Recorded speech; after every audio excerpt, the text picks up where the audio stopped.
I watched humans unleash their fury, and my entire world vanished. The first time I saw a human ship, I thought it was broken. The metal hull looked rough and patched together, nothing like our smooth Zelanian vessels that gleamed like polished gems. Their technology seemed primitive, almost barbaric compared to our elegant energy-based systems. I was serving as a communications officer aboard the ZNS Starweaver when we first made contact with these strange bipedal creatures from a planet they called Earth. My name is Kethra, and I belong to the Zelanian Republic, one of the most advanced civilizations in the galaxy. We had mastered faster-than-light travel when most species were still learning to make fire.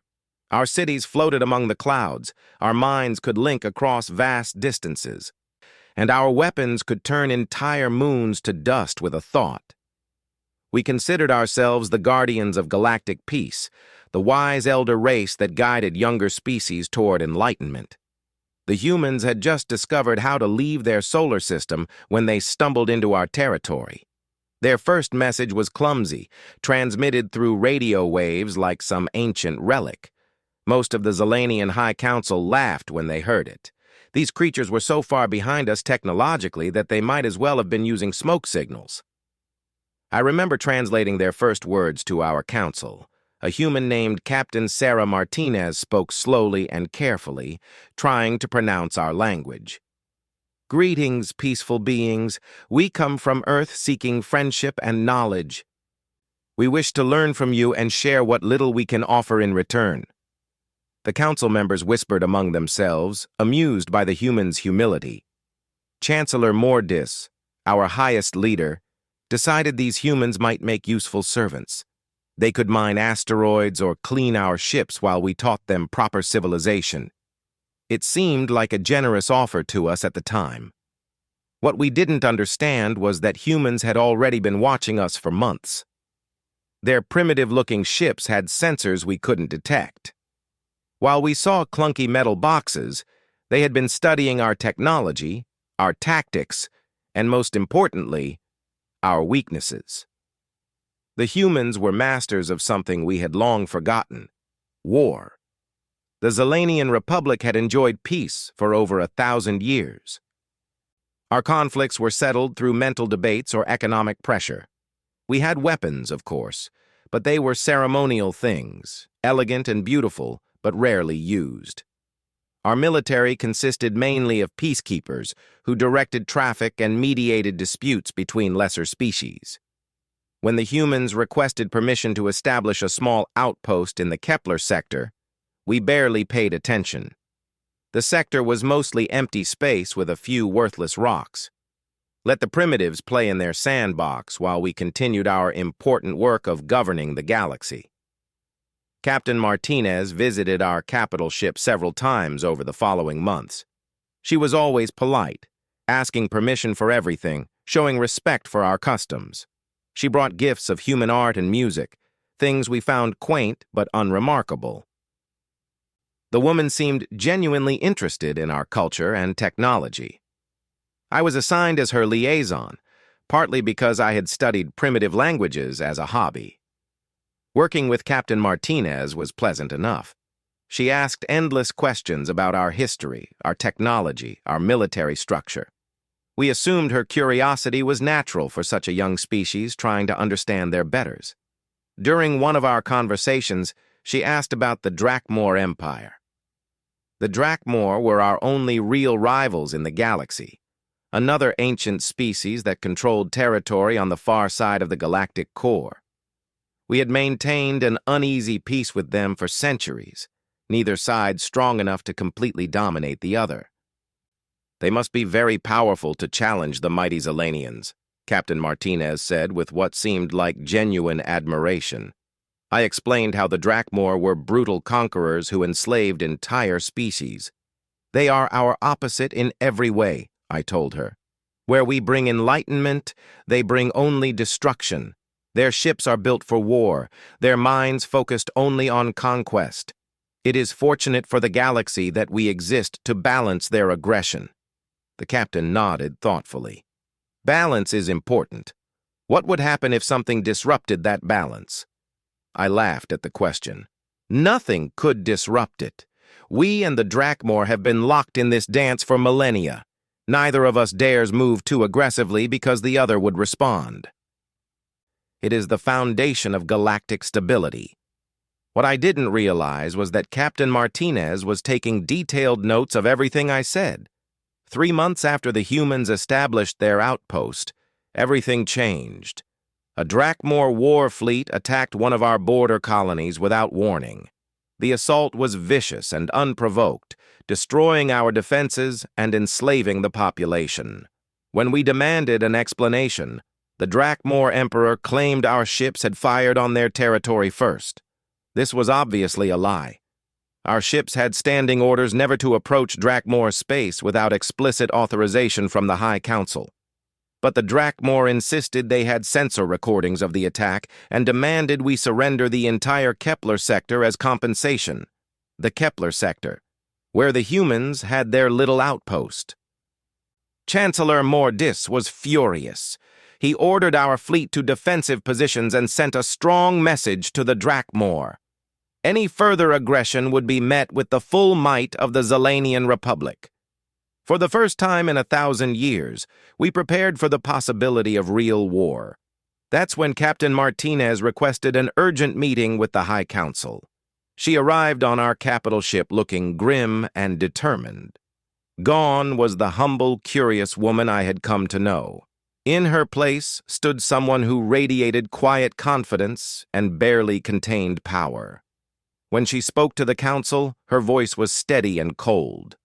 "The Drakmor Empire has made a grave mistake," she said. "They attacked your people without cause and now threaten human territory.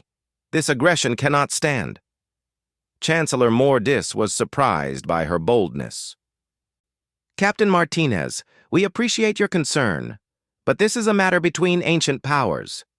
Your people are too young to understand the complexities involved." The human smiled, but there was no warmth in it. "Perhaps you're right, Chancellor. We are indeed young. We haven't spent millennia locked in comfortable stalemates, afraid to act decisively. We haven't forgotten what it means to fight for what we believe in." "You speak of war as if you know it," Council Member Veltara said dismissively. "Your species has barely left its home system. What could you possibly understand about galactic conflict?" Captain Martinez's expression didn't change. "We understand enough. We formally request permission to defend our outpost in the Kepler sector against Drakmor aggression." The council members exchanged glances. The request was so absurd it was almost amusing. A handful of human ships against the might of the Drakmor Empire? It would be like watching children fight a hurricane. "Permission granted," Chancellor Mordis said with barely concealed amusement. "Though I fear your noble sacrifice will accomplish little beyond showing the Drakmor the foolishness of young species." Captain Martinez bowed formally. "Thank you, Chancellor. We won't forget your faith in us." As she prepared to leave, I felt compelled to warn her. "Captain, the Drakmor are not like anything you've faced before. Their ships carry weapons that can crack planets. Their warriors feel no mercy, no fear. Perhaps you should reconsider this course of action." She turned to me with that same cold smile. "Kethra, you've taught me so much about your people and your enemies. Now let me teach you something about humans. We don't run from bullies, we break them." The next day, long-range sensors detected a massive Drakmor fleet moving toward the Kepler sector. Over 200 warships, including several planet killers. The force was large enough to crush any Zelanian defensive fleet we might send. Chancellor Mordis reluctantly decided we couldn't risk our ships to save the human outpost. We watched helplessly as the Drakmor fleet approached the sector. Our sensors showed the small human force moving to intercept them. Just 12 ships, tiny compared to the massive Drakmor vessels. It would be a slaughter.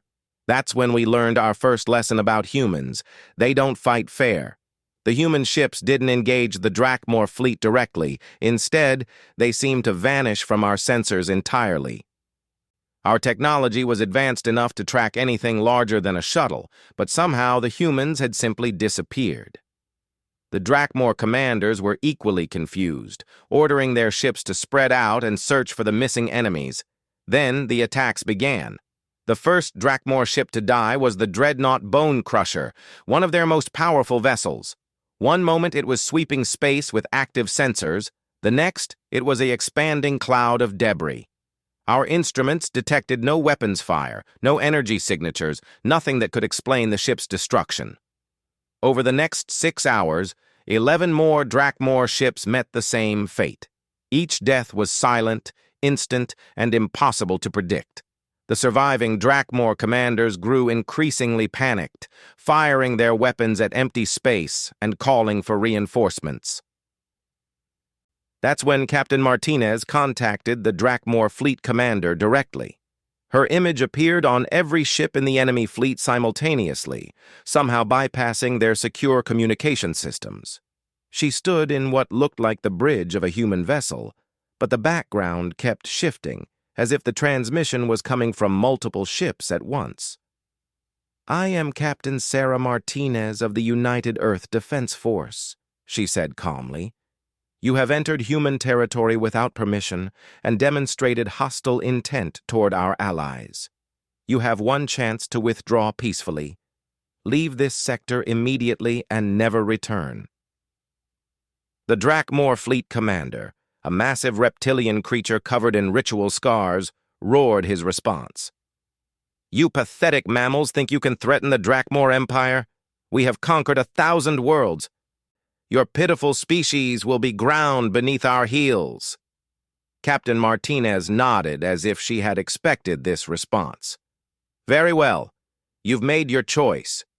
The slaughter that followed redefined the word warfare for every species in the galaxy. The remaining Drakmor ships died so quickly that our sensors couldn't track individual destructions. They simply ceased to exist, one after another, until the entire 200-ship fleet was nothing but scattered atoms. The assault lasted exactly 17 minutes. When it was over, Captain Martinez contacted our ship again. She looked exactly as calm as she had before the battle, showing no signs of stress or fatigue. "Kethra," she said, "please inform your council that the Drakmor threat to this sector has been neutralized. Human territory is secure." I stared at her image in shock. "Captain, how? How did you destroy an entire fleet without taking a single casualty?" Her smile returned, but now I understood what I was seeing in it. It wasn't cruelty or madness. It was the quiet confidence of a predator that had just reminded the galaxy why Earth's children had climbed to the top of their world's food chain. "Kethra," she said softly, "you spent months teaching me about Zolanian and Drakmor technology, tactics, and weaknesses. Did you really think I wasn't taking notes?" The transmission ended, leaving me staring at a blank screen. Around me, the bridge crew worked in stunned silence. We had just witnessed something that should have been impossible. A dozen primitive ships had annihilated a force that could have challenged our own fleet. But that was only the beginning. Within hours, news of the Drakmor fleet's destruction spread throughout the galaxy. The reaction was immediate and violent. The Drakmor Empire, humiliated by the loss of their ships to an unknown species, declared total war against the humans and anyone who supported them. Chancellor Mordis called an emergency session of the High Council. As I watched the debate, I began to understand that we had seriously underestimated these creatures from Earth. The humans hadn't just destroyed a single fleet, they had shattered the balance of power that had kept the galaxy stable for millennia. "We must distance ourselves from these humans immediately," Council Member Velterra insisted. "The Drakmor will never forgive this humiliation. If we're seen as human allies, they'll declare war on us as well." "But they used our territory to launch their attack," another member pointed out. "The Drakmor already consider us involved." Chancellor Mordis looked older than I had ever seen him. The weight of 1,000 years of peace was crushing down on him as he contemplated the possibility of galactic war. "Perhaps we can negotiate. The Drakmor are angry, but they're also practical. If we offer compensation..." That's when Captain Martinez's image appeared in the middle of the council chamber. She hadn't been invited to this meeting. Our security system should have prevented any unauthorized transmissions. Yet there she stood, as solid and real as if she had teleported directly onto our ship. "Forgive the intrusion," she said politely. "But I thought you should know. The Drakmor Empire has just launched their entire battle fleet toward Zalanian territory, 3,000 ships carrying enough firepower to sterilize your home worlds. They'll arrive in approximately 72 hours. The council chamber erupted in panic. 3,000 ships was 10 times larger than our entire military. Even if we mobilized every vessel in our fleet, we couldn't hope to stop such a force. However," Captain Martinez continued, raising her voice slightly, "Earth formally offers alliance to the Zalanian Republic. Accept our partnership, and we'll help you defend your people." Chancellor Mortis struggled to maintain his dignity while the galaxy crumbled around him. "Captain, while we appreciate your offer, 12 ships cannot stop 3,000. Your victory in the Kepler sector was impressive, but this is different. This is the entire might of the Drakmor Empire." Captain Martinez's smile widened. "Chancellor, who said anything about 12 ships?" The image around her shifted, revealing not the bridge of a single vessel, but what looked like a massive command center. Through the viewports behind her, we could see space filled with human ships. Not dozens or hundreds, but thousands upon thousands, stretching beyond the horizon in perfect formation. "The United Earth Defense Force consists of 8,000 combat vessels," she said casually. "We've been building and preparing for this moment ever since we learned about galactic politics. Every ship is equipped with technology your species helped us understand. Every crew has trained specifically to fight advanced civilizations like the Drakmor." The council sat in stunned silence as the implications sank in. The humans hadn't stumbled into our territory by accident. They had planned this, prepared for it, and used our own knowledge against our enemies. "You've been manipulating us from the beginning?" I said, finally understanding the scope of their deception. Captain Martinez turned to look directly at me. "Kethra, we prefer to think of it as learning from our teachers. You showed us the galaxy's balance of power. You explained the weaknesses in Drakmor technology. You even told us exactly how to provoke them into overreacting." "But why?" Chancellor Mortis demanded. "What do you gain from destroying galactic stability?" The human woman's expression grew serious. "Chancellor, your stability was built on the threat of mutual destruction. Two powerful empires, too afraid to act while smaller species lived in fear of both. That's not peace. That's a cold war waiting to turn hot." "And you think you can do better?" Council member Veltara asked incredulously. "We think it's time for someone new to set the rules," Captain Martinez replied. "Someone who doesn't have 1,000 years of baggage and fear. Someone willing to actually fight for what's right instead of hiding behind empty threats." The transmission ended, leaving the council to debate in frantic whispers. Some wanted to ally with the humans immediately.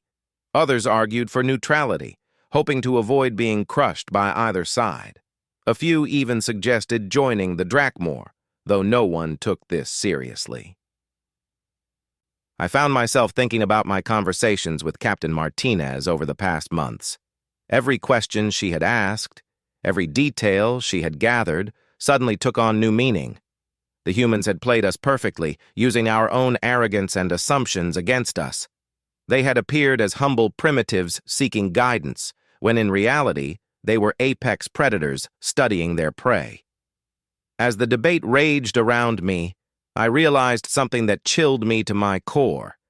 This wasn't the end of the manipulation. This was just the beginning. The humans had destroyed the Drakmor fleet, not as a defensive measure, but as a demonstration. They wanted the galaxy to know what they were capable of. More importantly, they wanted us to understand that the old rules no longer applied. The age of Zalanian and Drakmor dominance was over. The age of humans had begun, and I had helped them make it possible. I watched humans unleash their fury. Second document. The Drakmor war fleet arrived exactly when Captain Martinez had predicted. 3,000 ships of death, their hulls black as space itself, weapons charged and ready for conquest. They had come to wipe the Zalanians from existence and claim our territory as punishment for allying with the upstart humans. I stood on the bridge of the ZNS Starweaver, watching our sensors track the approaching armada. Each Drakmor vessel was a masterpiece of destruction, built over centuries by a species that had perfected the art of war. Their smallest ships carried enough firepower to level cities. Their largest could crack moons in half with a single shot.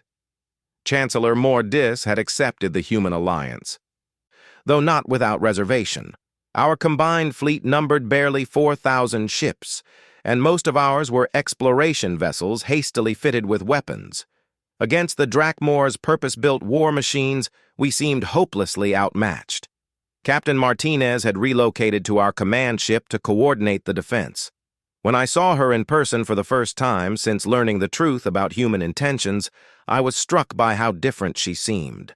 The polite, curious woman was gone, replaced by someone who radiated deadly competence. "The Drakmor will try to overwhelm us with sheer numbers," she explained to the Joint Command Staff. "Their standard tactic is to form a wall of ships and advance steadily, using their superior armor and shields to absorb damage while their weapons cut through enemy formations." "Then how do we stop them?" Chancellor Mortis asked. The strain of command was visible in his features. For the first time in his long life, he faced the possibility of total defeat. Captain Martinez activated a holographic display showing the approaching enemy fleet. "We don't try to stop them, Chancellor. We teach them why humans became the dominant species on a planet full of predators." The battle began at the edge of our solar system. The Drakmor fleet advanced in perfect formation, their weapons creating a wall of death that swept everything before it. Our scouts fell back before them, staying just out of range while transmitting tactical data. I watched the human ships deploy in what seemed like random patterns, scattered throughout the system like seeds in the wind. They made no effort to form traditional battle lines or coordinate their movements. To Zalanian eyes, it looked like chaos. "Captain Martinez," one of our tactical officers said nervously, "your ships appear to be out of position. Shouldn't they be forming defensive formations?" The human woman smiled, that predator's smile I had come to recognize. "Officer, humans don't think defensively. We think like pack hunters." As the Drakmor fleet entered the outer system, the first phase of the human plan revealed itself. What had looked like random deployment was actually a carefully orchestrated trap. The scattered human ships suddenly converged on isolated Drakmor vessels, overwhelming them with concentrated firepower before vanishing back into the void. But this wasn't the hit-and-run tactics we expected. The human ships moved with impossible speed and precision, appearing from directions that should have been empty space. Their weapons cut through Drakmor shields like they weren't even there. "How are they doing that?"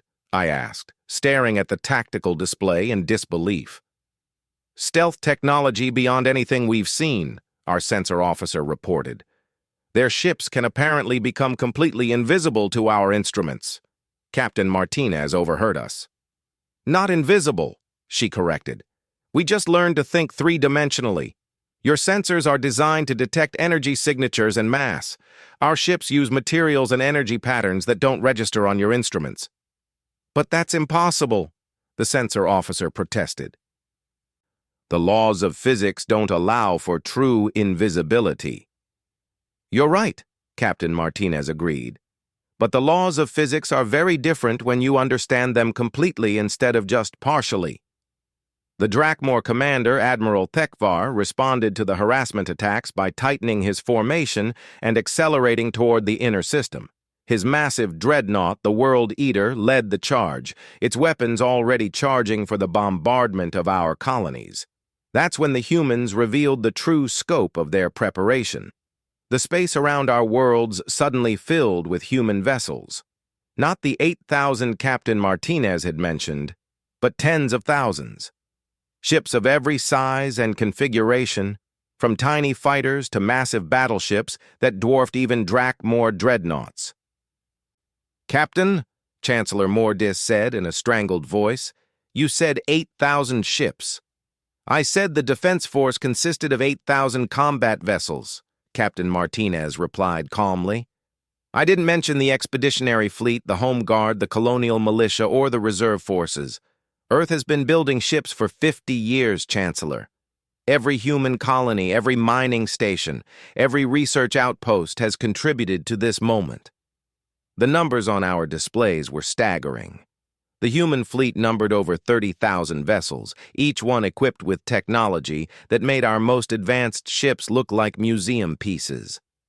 They had been hiding this massive force throughout the galaxy, waiting for the moment to reveal their true strength. Admiral Thekvar's response was immediate and predictable. The Drakmor fleet accelerated to attack speed, forming their traditional battle wall. 3,000 ships arranged in perfect formation, their weapons creating overlapping fields of destruction. The humans met them head-on. What followed wasn't a battle in any sense that civilized species would recognize. It was extermination. The human fleet moved like a living thing, individual ships flowing around enemy fire while their own weapons found every gap in Drakmor defenses. They fought without regard for traditional formations or tactics, each vessel adapting its role based on the immediate tactical situation. The Drakmor ships were individually more powerful, but the humans fought as a unified organism. When a Drakmor vessel concentrated on one target, 5 other human ships would appear from impossible angles to destroy it. When the enemy tried to withdraw, human vessels would already be waiting in their path. "By the ancestors," our tactical officer whispered. "They're not just fighting a battle, they're conducting a symphony of destruction." Captain Martinez heard him. "Every human ship is networked to every other human ship," she explained. "We don't have individual commanders making separate decisions. We have one mind controlling 30,000 bodies." The implications of that statement hit me like a physical blow.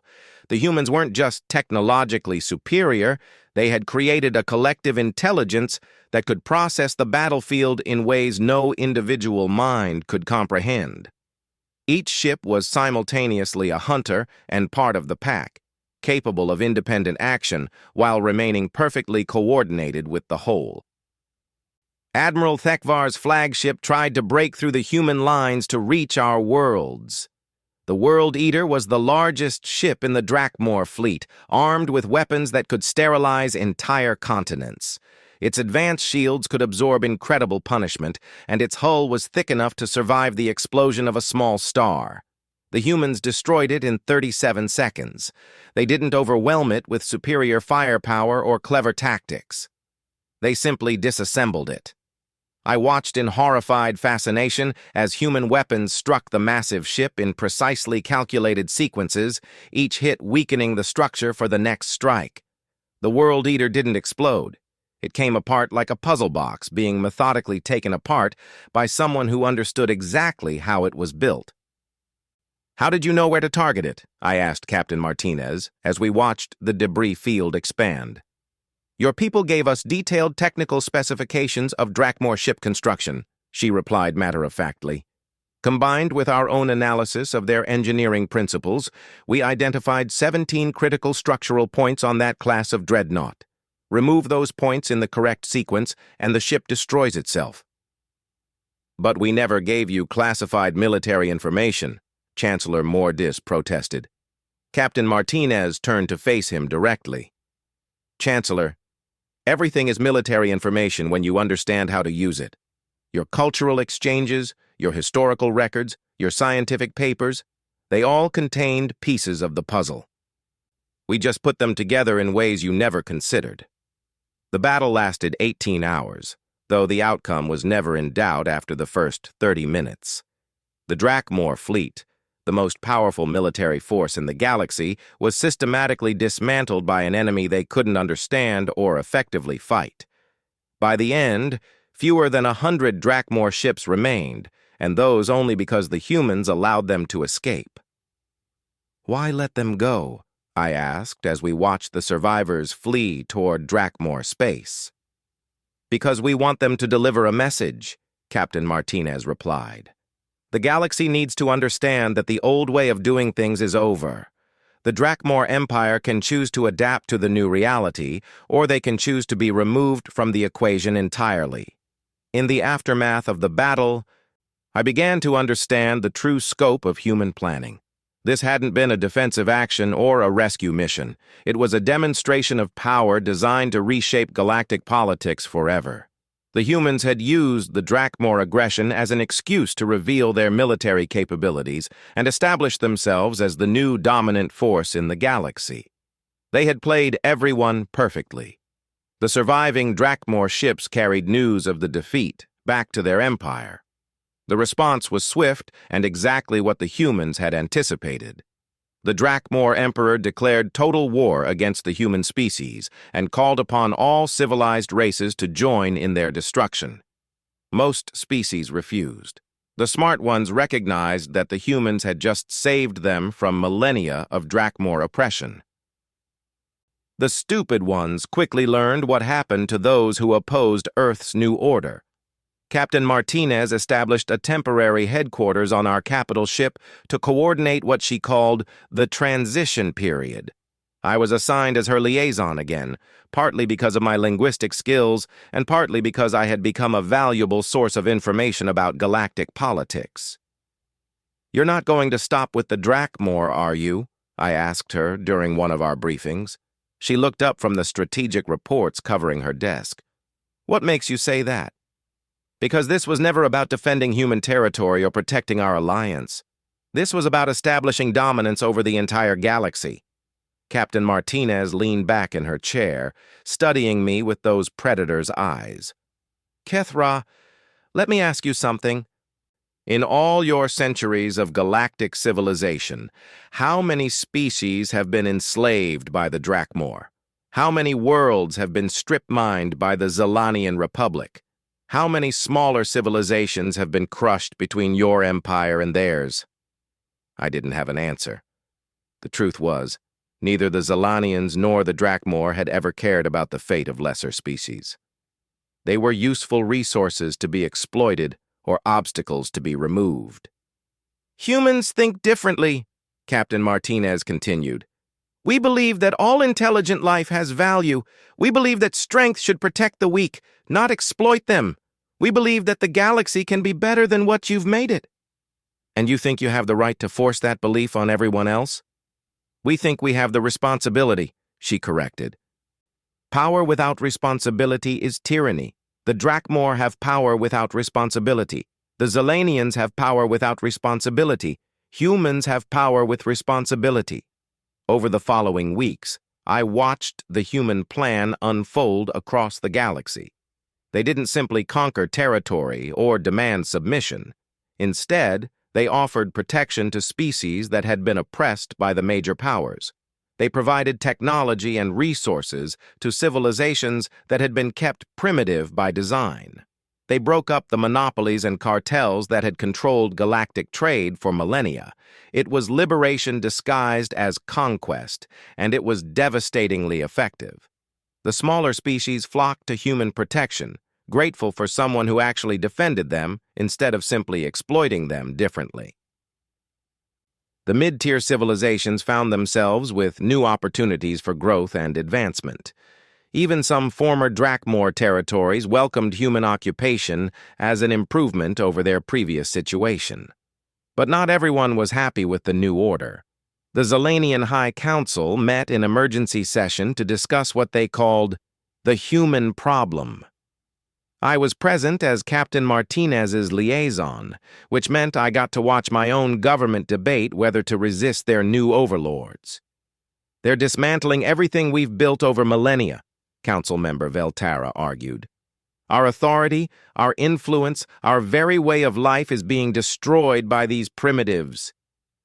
Those primitives just defeated the Drakmor Empire in a single battle, Chancellor Mordis pointed out wearily.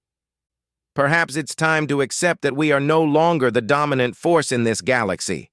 Never, Veltara declared. The Zilanians have ruled this sector for 10,000 years. We will not bow to upstart mammals who learned to build starships yesterday. Captain Martinez had been listening silently to the debate through the translation interface. Now she spoke up, her voice cutting through the council chamber like a blade. Council member Veltara raises an interesting point, she said calmly. The Zilanians have indeed ruled this sector for 10,000 years. In that time, how many species have you lifted to your level of technology? How many civilizations have you helped develop? How many worlds have you made better through your rule? The council chamber fell silent. The answer was uncomfortable. The Zilanians had never shared their technology or knowledge with inferior species. They had maintained their superiority by keeping everyone else primitive. In contrast, Captain Martinez continued, in the 6 months since humans entered galactic politics, we have shared our medical technology with 14 species, established educational exchanges with 27 civilizations, and liberated over 100 worlds from various forms of oppression. We have done more to improve the galaxy in half a year than your empire has done in 10 millennia. You had no right, Veltara sputtered. No authority to make those changes. Captain Martinez stood up, and for the first time, I saw her drop the mask of diplomatic politeness completely. When she spoke, her voice carried the weight of 30,000 warships and the fury of a species that had clawed its way to the top of a hostile world. We had the only authority that matters, she said quietly.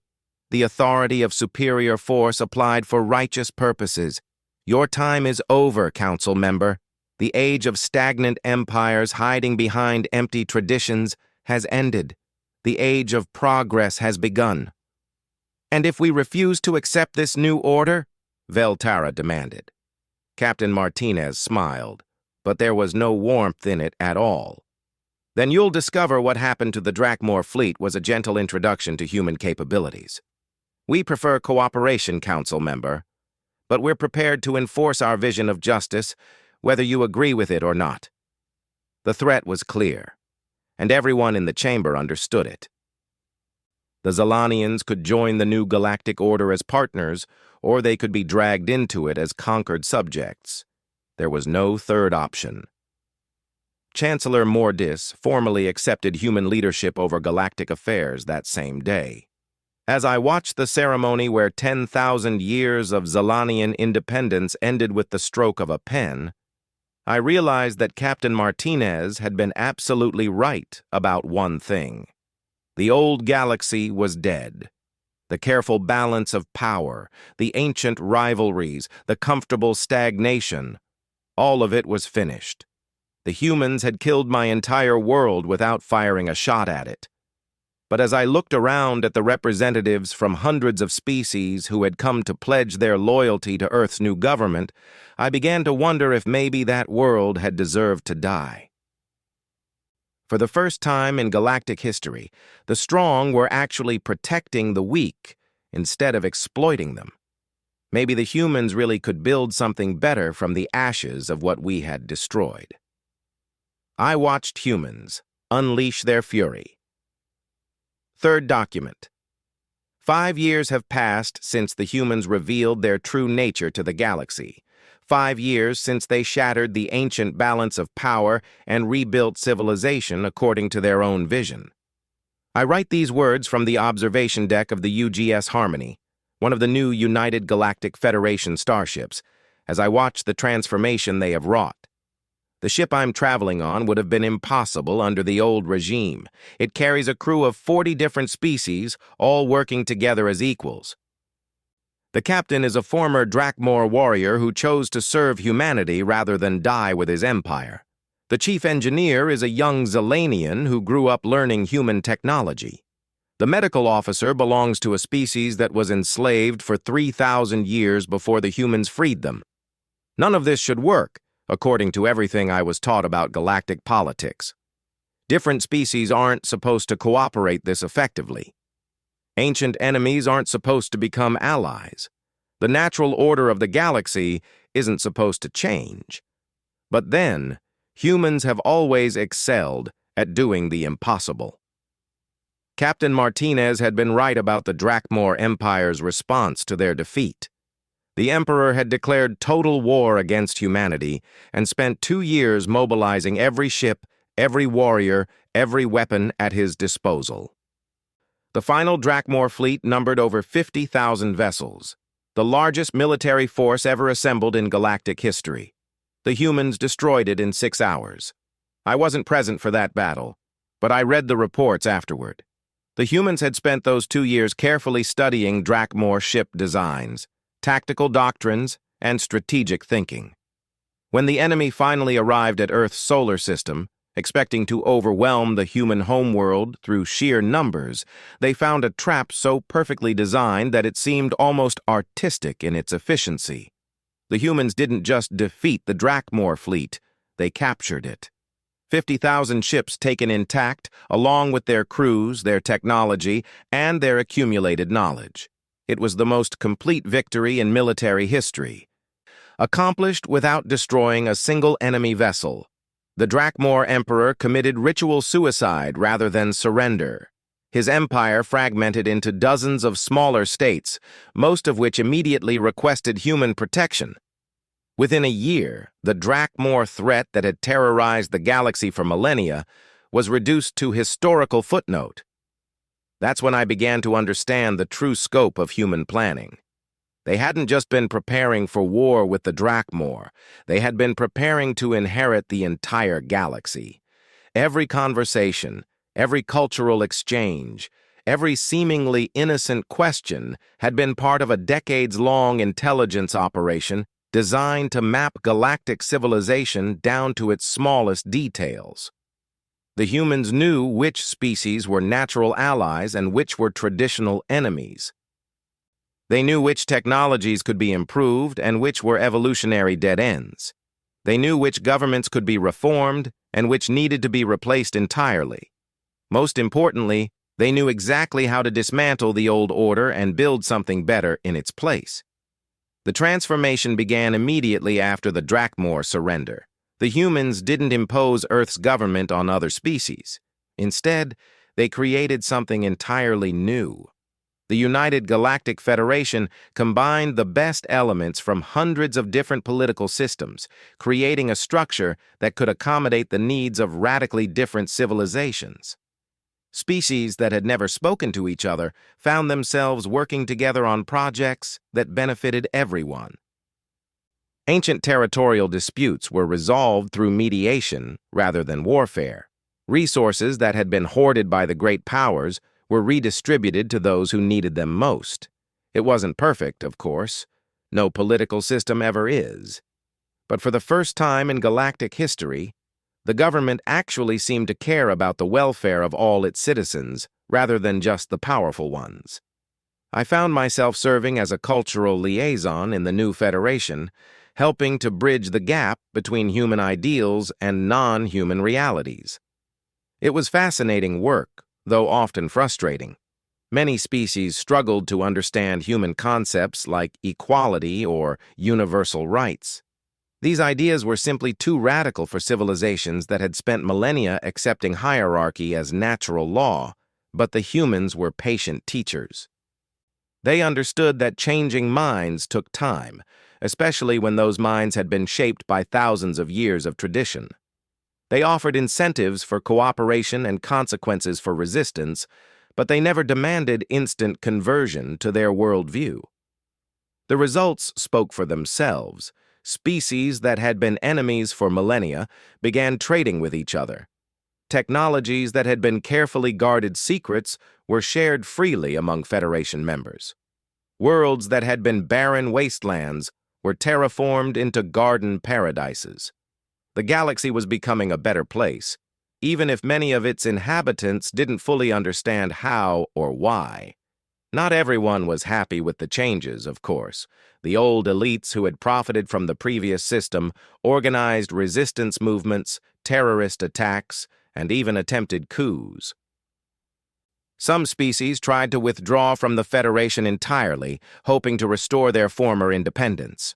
The humans dealt with each challenge with the same methodical efficiency they had shown in their military campaigns. Resistance movements found their funding cut off and their leadership arrested. Terrorist attacks were prevented before they could be launched. Attempted coups were stopped almost before they began. It was during one of these incidents that I finally understood the true extent of human capabilities. A coalition of former Zelanian nobles had attempted to overthrow the Federation government on New Zelania, one of our major colony worlds. The plot involved corrupting the planetary defense network, assassinating pro-Federation leaders, and declaring independence from human authority. The humans knew about the plot 6 months before it was supposed to happen. They had agents embedded in the conspiracy from its beginning. They had monitored every communication, tracked every financial transaction, and identified every participant. When the conspirators finally moved to implement their plan, they found that every system they tried to access had been subtly modified to work against them. The rebellion lasted exactly 4 hours. The conspirators were captured alive and unharmed. Their followers were offered amnesty in exchange for cooperation, and the planetary government continued functioning without missing a beat. That's when I realized the humans hadn't just conquered the galaxy militarily. They had conquered it informationally as well. Their surveillance network was so sophisticated that they could track individual conversations across light years. Their predictive algorithms could anticipate political developments months in advance. Their infiltration capabilities meant they had agents in every government, every military, every major organization in the galaxy. The humans knew everything about everyone, and they used that knowledge to maintain perfect stability. It should have been terrifying. In the hands of the Drakmor or the old Zelanian Republic, such power would have led to the most oppressive tyranny in history. But the humans used their capabilities to protect rather than exploit, to serve rather than dominate. They prevented wars before they could start. They stopped famines before populations could starve. They identified and eliminated corruption before it could take root. They used their overwhelming power to create a galaxy where such power was no longer necessary. It was the most benevolent dictatorship in history, and most citizens of the Federation didn't even realize they were living in one. I learned this during a conversation with Captain Martinez, who had been promoted to Director of Galactic Integration. We were discussing the philosophical implications of human rule during one of our regular meetings. "Do you ever worry about the precedent you're setting?" I asked her. "What happens when humans are no longer the most advanced species in the galaxy? What if someone develops technology that makes your capabilities obsolete?" She considered the question for a long moment before answering. "Kethra, humans have thought about that possibility from the very beginning. Our goal was never to rule the galaxy forever. Our goal was to create a system stable enough to survive our eventual decline." "What do you mean?" "Humans are evolutionary newcomers," she explained. "We've been a technological species for maybe 200 years compared to your 10,000. Eventually, some other species will surpass us, just as we surpassed you. When that happens, we want to make sure they inherit a galaxy worth protecting." The implications of that statement were staggering. The humans weren't trying to create a permanent empire. They were trying to create a civilization that would continue to function even after they were gone. Every system they built, every institution they established, every tradition they fostered was designed to outlast their own dominance. "But how can you be sure the next dominant species will share your values?" I pressed. Captain Martinez smiled, but this time it wasn't the predator's smile I had learned to fear. It was the expression of someone who had seen far into the future and liked what they found there. "Because we're not just ruling the galaxy, Kethra. We're teaching it. Every species that grows up under the Federation learns human values as natural law. Every generation that comes of age in this system will think cooperation is normal, that equality is obvious, that protecting the weak is what the strong do. By the time someone develops the technology to challenge human supremacy, they'll be so thoroughly indoctrinated with human ideals that they'll continue our work without even thinking about it. The galaxy will police itself according to our principles. I stared at her in amazement. The humans hadn't just conquered the present. They had conquered the future as well. They were reshaping galactic civilization at such a fundamental level that their influence would persist long after their species had passed into history. It was the most sophisticated form of cultural imperialism ever conceived, and it was working perfectly. As I finish writing this account, I find myself reflecting on the irony of my situation. I began this journey as a loyal citizen of the Zelanian Republic, proud of my species' ancient achievements and confident in our superiority over younger races. I witnessed the destruction of everything I thought I knew about galactic politics, but I didn't just watch my world vanish. I watched it transform into something immeasurably better. The humans had indeed unleashed their fury upon the galaxy, but it wasn't the destructive rage I had first assumed. It was the fury of a species that refused to accept injustice, that couldn't tolerate suffering, that was willing to fight and die to protect those who couldn't protect themselves. They had destroyed the old galaxy not out of hatred or ambition, but out of love for what the galaxy could become. Today, children of former enemy species play together in schools that teach them they are equal. Scientists from hundreds of worlds collaborate on projects that would have been impossible under the old system. Traders move freely through space that was once divided by ancient borders and bitter rivalries. The humans have created something that has never existed before in galactic history, a truly just civilization. They didn't do it through diplomacy or negotiation or gradual reform. They did it by being strong enough to impose their will and wise enough to use that strength responsibly. They broke the galaxy's chains through overwhelming force and then used that same force to ensure the chains could never be restored. I used to believe that peace was the absence of war. The humans taught me that peace is the presence of justice. I used to think stability meant maintaining the status quo. The humans showed me that true stability comes from building systems so fair that no one wants to overthrow them. My entire world vanished when the humans revealed their true nature. But in its place, they built something infinitely more valuable. A galaxy where every species has the opportunity to reach its full potential, where strength serves wisdom rather than ambition, where the future is bright with possibilities that none of us had ever dared to imagine. I watched humans unleash their fury upon the cosmos, and I am grateful beyond measure that they chose to aim that fury at injustice rather than at us. The old galaxy is dead and buried. Long live the new galaxy, built on the ashes of the old, but reaching toward heights the old could never have achieved. The humans have given us something precious. Hope. And perhaps that is the most human gift of all.